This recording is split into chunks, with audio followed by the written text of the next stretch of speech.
Welcome to our channel. ఈ రోజు మనతో పాటు రమగారు ఉన్నారు. నమస్తే రమగారు. నమస్తే జయ. రమగారు, ఏదైనా వస్తువు ఉందనుకోండి, మనదైతే మనకు వస్తుంది, అంటే మనకంటూ రాసి పెట్టుంది అనుకోండి, అది మనకు అవుతుంది అనే ఒక నమ్మకం ఉంటుంది కొంతమందికి. అసలు ఇది ఎంతవరకు కరెక్ట్ అంటారు? చాలా మటుకు కరెక్ట్. కర్మ సిద్ధాంతం. రమగారు, ఎవరు చేసింది వాడు అనుభవించక తప్పదు. చేసి పెట్టుకొచ్చింది మనం తీసుకుంటాం తప్పకుండా. మన మొహం మీద రాసుంటే మనకు దానంతట అదే వస్తుంది.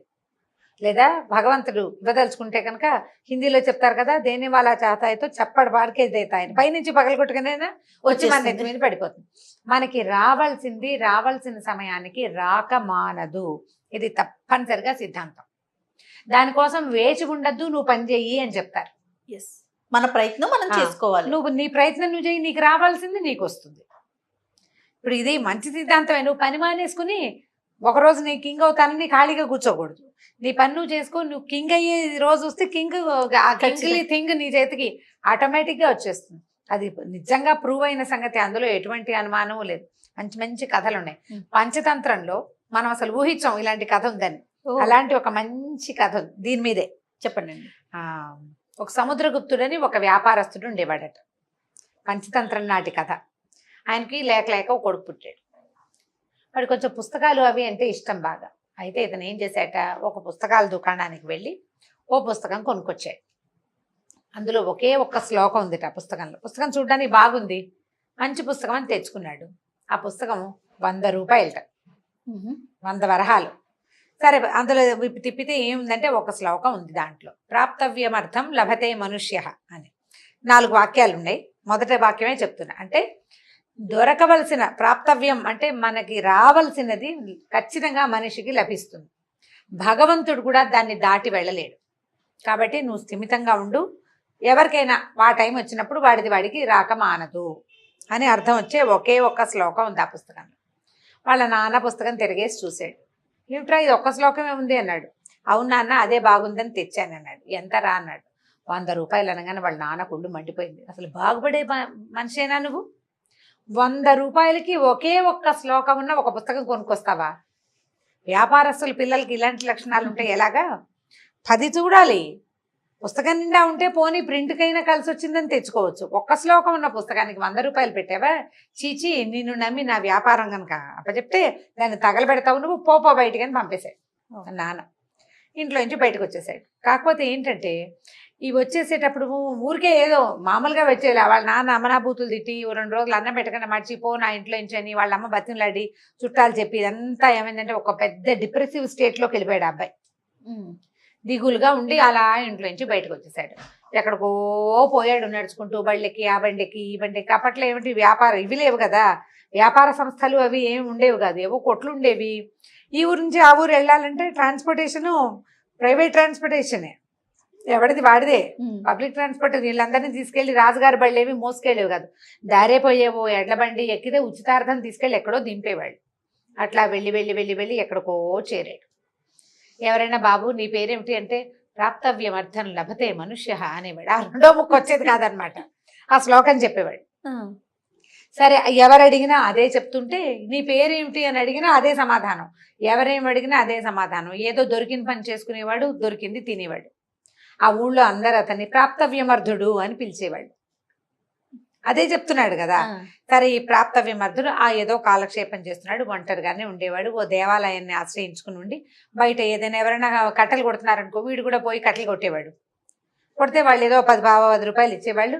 షాప్కి వెళ్ళి ఏదో కొనుక్కుని తెచ్చుకుని కాస్త వండుకోకుండానో ఎక్కడైనా వండిన పూటకోళ్ళేళ్ళు దొరికితే ఎక్కడో తింటూ మొత్తానికి కాలక్షేపం చేస్తున్నాడు. ప్రాప్తవ్యమర్థుడు వాడి పేరు. బాగుంది. ఆ ఊళ్ళో ఒక రాజుగారు ఉన్నారు. అతను ఉన్న ఊళ్ళో ఓ దేవాలయాన్ని ఆశ్రయించుకుని ఉండేవాడు కదా. ఏమైందట, ఆ రాజుగారికి ఒక మహా అందగత్తైన కూతురు. ఆ పిల్ల కొంచెం చిలిపిది. ఏమైందట, ఆ ఊళ్ళో ఒక ఏదో సంత లాంటిది జరిగింది. ఈ అమ్మాయి ఆ సంతలోకి వెళ్ళింది. ఈ రాజుగారి అమ్మాయి పెద్దగా అంటే ఘోష పాటించే పద్ధతులు లేవన్నమాట. రాజుగారి అమ్మాయిలు కూడా తిరగచ్చు, చక్కగా తయారయ్యి చెలికత్తెలతో కలిసి వెళ్తే ఆ అమ్మాయికి ఒక రాజకుమారుడు కనిపించాడు. ఎంత బాగున్నాడు, చాలా బాగున్నాడు. అందుకని అమ్మాయి ఏం చేసింది, చెలికత్త చెప్పింది, వీడు చాలా బాగున్నాడు, వీటితో ఫ్రెండ్షిప్ చేద్దాం, మన ఇంటికి వస్తాడేమో కనుక్కో అంటే. ఇప్పుడు ఈ రాజాంతపురాల్లో ఏమిటంటే ఆడపిల్లలకి స్నేహాలు ఫ్రెండ్షిప్లు చేసే అవకాశాలు ఉండవు. గురువుగారులు వాళ్ళు ముసలి మామగారులు లేకపోతే తాతగారులు ఉంటారు. యంగ్గా ఉండే వాళ్ళతో మగపిల్లలతో ఫ్రెండ్షిప్ చేసే అవకాశం అమ్మాయికి లేదు. ఈ కనపడ్డ కుర్రాడు నచ్చాడు, వీడికి వెళ్ళి చెప్పమంది. ఈ చెలికెత్త కూడా ఈ చిలిపి దానికంటే ఇంకా ఉంటుంది అనమాట. అది పోయి అమ్మో ఏమైనా అవుతుందని భయపడకుండా ఆ కుర్రాడికి ఏమో ఈ రాజకుమార్తె నేను రమ్మంటోంది వస్తావా అని అడిగింది. వీడు ఆలోచించుకుని రాజకుమార్ చూస్తే చాలా అందంగా ఉంది, ఎందుకు రాము కబుర్లు చెప్పుకోవడానికే కదా, ఎంచక్క ఫ్రెండ్షిప్ చేయొచ్చు రాజుగారు అమ్మాయితోటి, అందరికీ చెప్పుకోవచ్చు నాకు రాజుగారు అమ్మాయితో ఫ్రెండ్షిప్ ఉంది, వస్తానన్నాడు. నేను ఎలా రావాలంటే నువ్వు పని చెయ్యి, అంతఃపురం బయట అంటే ఈ రాజసౌధానికి ఒక పక్కన తాడు బయటికి వేస్తాం, నువ్వు వచ్చి ఆ తాడు పట్టుకో మేము నిన్ను లాగేస్తామని చెప్పింది.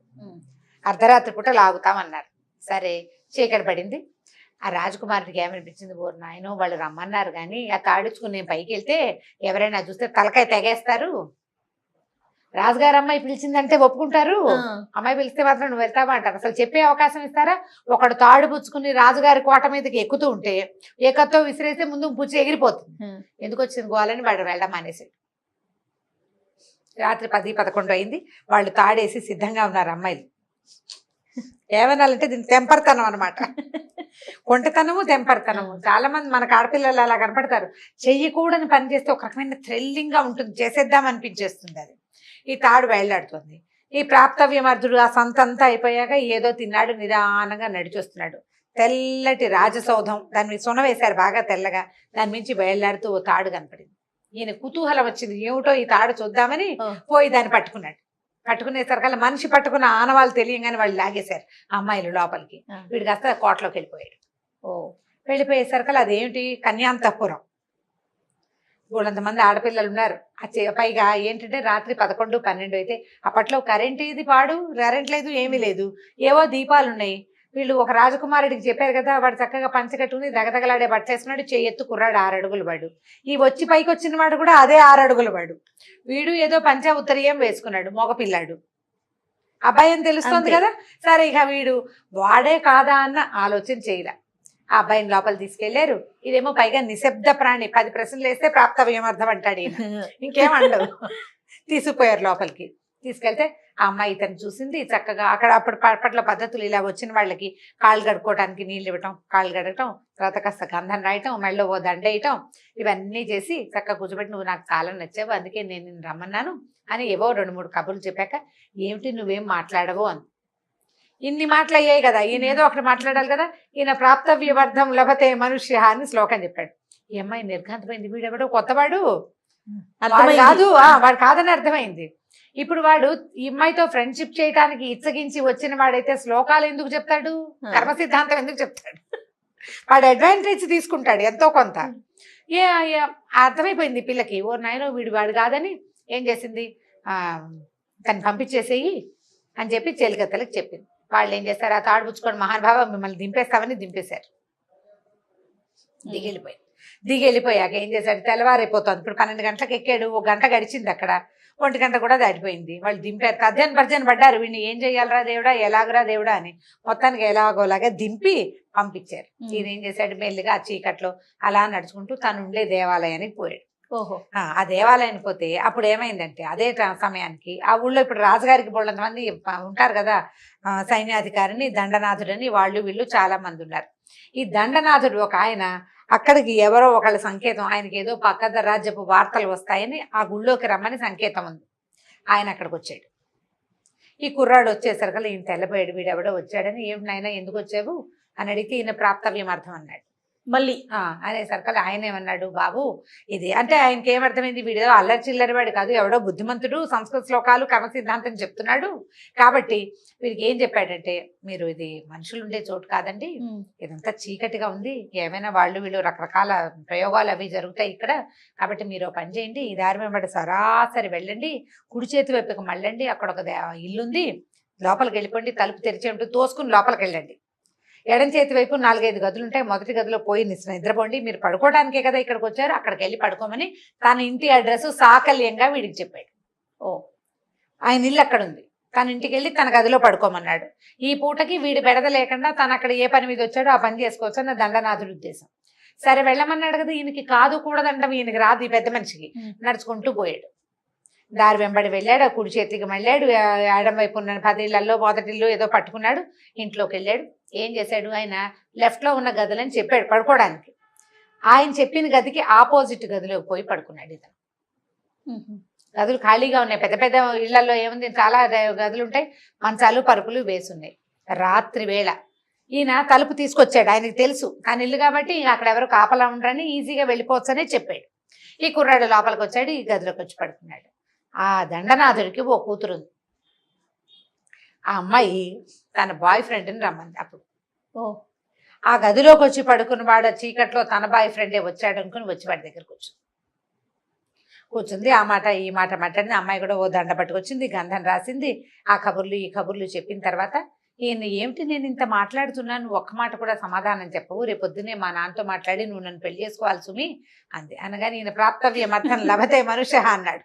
అనేసరికి తెల్లబోయింది అమ్మాయి. వీడెవడో వచ్చేసాడు కొత్తవాడు, ఓవర్ నాయనో అనుకుని ఏం చేసింది, ఏమంటే మీరు వెళ్ళిపోండి ఇక్కడి నుంచి, నేను వేరే వాళ్ళ కోసం ఎదురు చూస్తున్నాను, మీరు వచ్చారు, సర్దు అవ్వకుండా వెళ్ళిపోండి, ఎవరైనా చూసే లోపల మా నాన్న ఎక్కడికి వెళ్ళాడో వచ్చేస్తాడో ఏమో, నిశ్శబ్దంగాని గుమ్మం దాటిచ్చి పంపించేసి తెల్లవారబోతోంది. బయటకు వచ్చాడు, నడుచుకుంటూ పోతున్నాడు. ఆ దారిలో ఒక చోట ఒక 4 రోడ్ల కూడలికి ఒక పక్కగా ఒక పెళ్ళి అవుతోంది. మనం ఇప్పుడు రోడ్ల మీద పెళ్లి పందిర్లు వేసి పెళ్లిళ్ళు చేసే ఇట్లా తెల్లవారుజామున ముహూర్తం ఓ పెళ్లి జరుగుతుంటే, ఆ పెళ్లి వేళకి సరిగ్గా ఇతను మా పందిట్లోకి వెళ్తుంటే దాని పక్కన ఇంకా కొంచెం ముందుగా రాజుగారి తాలూకు మన జంతువులు ఇవి కట్టేస్తారు కదా, ఏనుగుల్ని గుర్రాలని కట్టే సాలలోంచి ఒక మదించిన ఏనుగు బయటికి పరిగెత్తుకొచ్చింది. ఈ రావడం ఈ పెళ్లి పందిరి మీద పడింది. అది పడేసరికల్లా ఎడాపెడా ఉన్న జనాలంతా తలా పక్కలకి కకావికలుగా పారిపోయారు. ఈ పెళ్లి కూతుళ్ళకి మేలు మూసుకేస్తారు, పైగా ఇలా వంగి కూర్చుని కింద కూర్చుంటారు భూమిలోకి తల పాతేసుకుని. ఆ పిల్లకి అర్థం కాల జరుగుతున్న గందరగోళం.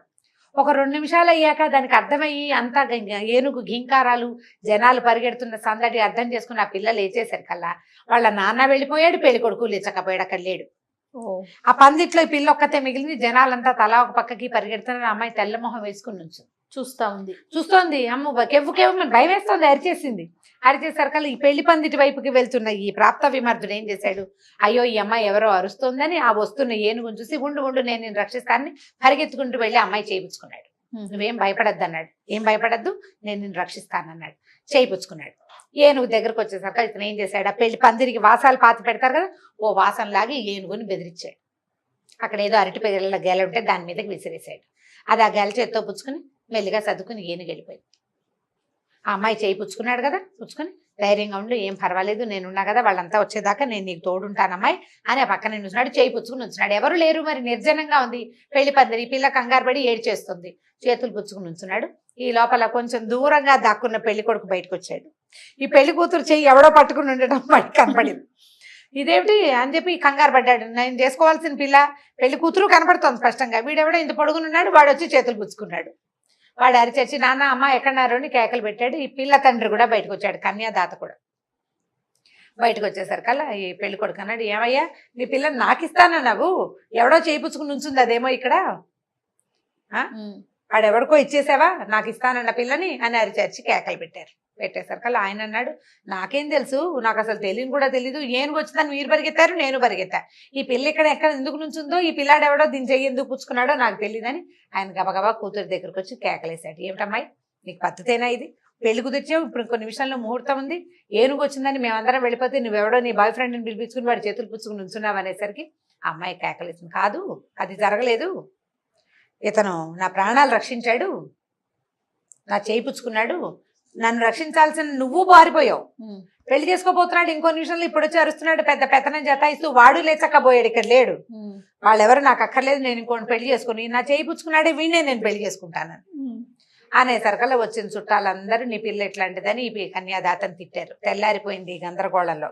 దండనాథుడు వస్తున్నాడు, ఆయన దేవాలయంలో ఉన్నవాడు కదా, ఆయన వస్తున్నాడు. ఇక్కడ ఏదో గందరగోళం జరుగుతుందని చూస్తే ఈ ప్రాప్తవ్యమర్థుడిని ఆయన గుర్తుపట్టల. కానీ బాబు ఎవరిని అనగానే ఈయన ప్రాప్తవ్యమర్థం అన్నాడు. ఆనంగానే ఈయనకు అర్థమైంది తెల్లవారుజామున తను చూసిన వాడే వీడని. ఇంతలో ఏమైంది, ఈ గందరగోళానికి రాజభట్లు కొంతమంది చేరారు, రాజుగారిని పిలిపించారు. ఇక్కడ జరుగుతున్నదంతా విని ఈ ప్రాప్తవ్యమర్థం శ్లోకం చెప్తున్నాడు, ఫలానా ఒక కుర్రాడు ఈ పిల్ల చేయిపుచ్చుకున్నాడని ఊరంతా పాకిపోయింది. చిన్న ఊళ్ళల్లోకి ఏముంది, దండనాథుడి కుమార్తె వచ్చేసింది, రాజుగారి కుమార్తె వచ్చేసింది. వచ్చేసరికల్లా సరే రాజుగారు ఈ కుర్రాడిని పక్క పిలిచి నాయన ఏమిటి సంగతి అని అడిగితే ఇవాళ అన్ని ఇలాంటి సిచ్యువేషన్సే జరిగినాయి అని, రాత్రి అలా జరిగింది, తెల్లవారుజామున ఇలా జరిగింది, ఇప్పుడు ఇది జరిగింది అని చెప్పాడు. వీడు ప్రాప్తవ్యమర్థం శ్లోకం చెప్పగానే రాజుగారు అమ్మాయి 2వ వాక్యం, దండనాథుడి కూతురు 3వ వాక్యం, ఇక్కడ ఉన్న పెళ్లి కూతురు 4వ వాక్యం అప్పచెప్పారు. అంటే ఈ 3 అమ్మాయిలు ఇతనితో కనెక్ట్ అయి ఉన్నారు. దాంతో రాజుగారు ఏమనుకున్నాడంటే అర్ధరాత్రి కన్యాంతపురంలోకి ప్రవేశించిన వాడు అల్లుడే కావాలి కానీ ఇంకొకడు కాకూడదు, పరువు పోతుందని తన కూతురునిచ్చి ఈ అబ్బాయికి పెళ్లి చేశాడు. దండనాథుడు కూడా తన ఇంట్లోకి ప్రవేశించాడని సంగతి స్పష్టమైపోయింది, పిల్ల చెప్పేసింది అందరిలో. అందుకని ఆ పిల్లనిచ్చి కూడా వీడికి పెళ్లి చేశారు. ఈ చెయ్యి పుచ్చుకున్న పిల్ల ఎలాగూ వీడి భార్యమని దాన్ని పెళ్లి చేసుకున్నాడు. ఈ 3 అమ్మాయిల్ని పెళ్లి చేసుకుని హాయిగా ఆ ఊరికి రాజుగారి తర్వాత రాజయ్య హ్యాపీగా ఉన్నాడు ప్రాప్తవ్యమర్థుడు. తర్వాత వాళ్ళ నాన్నని అమ్మని అందరినీ ఆ ఊరికి పిలిపించుకున్నాడు. దొరకవలసినది వాడికి దొరికే తీరుతుంది, దొరకలేదని దిగులు పడద్దు, నీదైతే గ్యారంటీగా నీకు వచ్చి తీరుతుంది. అది మనం వద్దని వదిలించుకున్నా సరే నీకు ఆ టైంకి అలాగే వచ్చేస్తుంది. బాగుంది. ఓ 2 వాక్యాలు మీరు పర్మిట్ చేస్తే చెప్తాను. చెప్పండి. అసలు యూట్యూబ్ లో పనిచేసే ఉద్దేశమే లేదు నాకు, అస్సలు లేదు. ఒకటి నువ్వు అడిగావని, ఒకటి నువ్వు అడిగిన పాయింట్, 2వ పాయింట్ నాకు తెలియదు. నన్ను విజయలక్ష్మి తీసుకొచ్చింది. ఎందుకు తీసుకొచ్చిందో అమ్మాయి నాకు ఇప్పటికీ ఆశ్చర్యంగానే ఉంటుంది. మనకి రావాల్సింది మన ప్రమేయం లేకుండా ఆటోమేటిక్ గా. ఇప్పుడు నేను ఆ తెలుగు ప్రజల్లో చాలా మంది మనసుల్లో నేను వాళ్ళకి స్నేహితురాలుగాను, అమ్మగాను, పెద్దమ్మగాను, అత్తయ్యగాను, పిన్నిగాను, లేకపోతే ఒక మంచి మాట చెప్పగలిగే మనిషిగాను స్థిరపడడానికి కారణం ఎవరైనా కావచ్చు. ఇది నాకు అవకాశం ఉంది కాబట్టి ఆటోమేటిక్గా నా ప్రమేయం లేకుండా, నేను బాగా ట్రై చేయకుండా దొరికేసింది. ఒక యూట్యూబే కాదు కదా రమ్మగారు, అసలు మీకు మీడియా అనేది ఎక్స్పీరియన్స్ లేదు, అస్సలు ఆలోచన లేదు, ఎక్స్పీరియన్స్ లేదు. లేకపోయినా కూడా మనకి రావాల్సిన రోజు వస్తే ఆటోమేటిక్గా దానికి ఎవరో ఒకళ్ళు ఏదో ఒక కారణం అవుతుంది. ఇప్పుడు ఇందులో నిలదొక్కుంటానా, దొక్కుకోగలిగేమా లేదా అనేది తర్వాత అది వేరే సంగతి. కానీ మనకు ఆ అవకాశం, ఆ ఇది మనకి రావాల్సింది ఖచ్చితంగా వచ్చి తీరుతుంది, అంతే. ఓకే రమ్మగారు, ఇంకొక స్టోరీతో మళ్ళీ కలుద్దాం. ఓకే జయ. ఇక ఈ వీడియో కనుక మీకు నచ్చినట్లయితే లైక్ చేయండి, షేర్ చేయండి. మరిన్ని వీడియోస్ కోసం మా ఛానల్ని సబ్స్క్రైబ్ చేసుకోండి.